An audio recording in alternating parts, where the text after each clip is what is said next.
शादी के बाद अब फौजिया परवीन की नज़रें मानी पर ही रहेंगी। शक करेगी, रोका टोकी करेगी कि अब तुम्हें वहाँ जाने की क्या पड़ी है।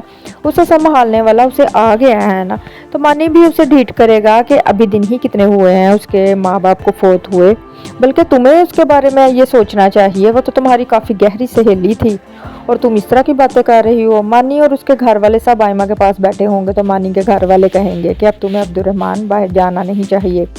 यहाँ मीर अब्दुल गफ्फार की बहुत सी जिम्मेदारियाँ हैं जो आयमा के बस की बात नहीं है, वो सब तुम्हें ही देखना होगी। अब आयमा भी अकेली यहाँ कैसे रहेगी, या तो उसे वहाँ लेकर जाओ।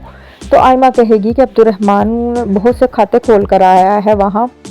तो मानी की माँ कहेगी कि कौन सी फैक्ट्रियाँ वहाँ उसने लगा रखी हैं जो आना मुश्किल होगा दोबारा। तो आयमा उन्हें बताएगी कि फैक्ट्रियाँ तो बहुत छोटी सी बात है चाची, ये तो वहाँ दिल लगा बैठा है, शादी कर चुका है दूसरी। अब क्या वाकई ये दो लफ्ज़ ये हकीकत बता सकेगी कि वो वहाँ शादी कर चुका है, या फिर अब्दुर्रहमान का पर्दा रख लेगी, या इस तरह से कहेगी कि वो वहाँ पढ़ाई के साथ अपने काम के साथ दिल लगा चुका है।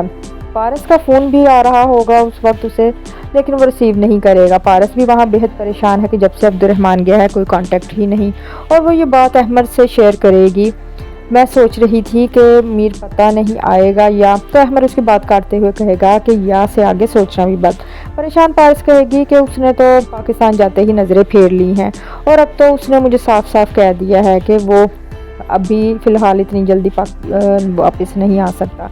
तो अहमद उसे तसल्ली देगा कि यूँ अचानक मौत हो गई है, बहुत से काम जिम्मेदारियाँ अब्दुर्रहमान पर आ गई होंगी जिसे वही इंजाम देगा, और जैसे ही इन मामलात से फ्री होगा वो तुम्हारे पास ही वापस आएगा, और उसने किसके पास दोबारा फिर पाकिस्तान जाना है तो उसे तसल्ली दे देगा। उसका अब कौन रह गया है वहाँ। परेशान आयमा यूँ रात के सन्नाटे में अपने अम्मा बा को याद कर रही है कि अब्दुर्रहमान उसको तसल्ली देगा, उसका दुख बांटने के लिए उसके पास आएगा और कहेगा कि अम्मा अब्बा ज़िंदा थे तब मुझे इतनी फ़िक्र नहीं थी तुम्हारी, लेकिन अब तुम मेरी ज़िम्मेदारी हो। तो अब्दुर्रहमान से नाराज़ आयमा कहेगी कि मैं तन्हाई तो झेल सकती हूँ लेकिन तुम्हारी हमदर्दी नहीं।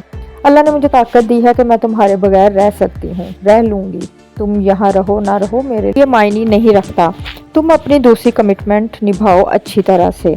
चंद दिनों बाद अब्दुर्रहमान चला जाएगा और अपना दुख आयमा मानी से ही शेयर करेगी कि वो वहाँ शादी कर चुका है। तो मानी बेहद परेशान होगा क्योंकि वो यही चाहता था कि आयमा को इस बार अब्दुर्रहमान साथ लेकर जाए, क्योंकि पीछे वो अकेली है, लेकिन वहाँ जाकर अब अब्दुर्रहमान भी सुकून में नहीं रहेगा।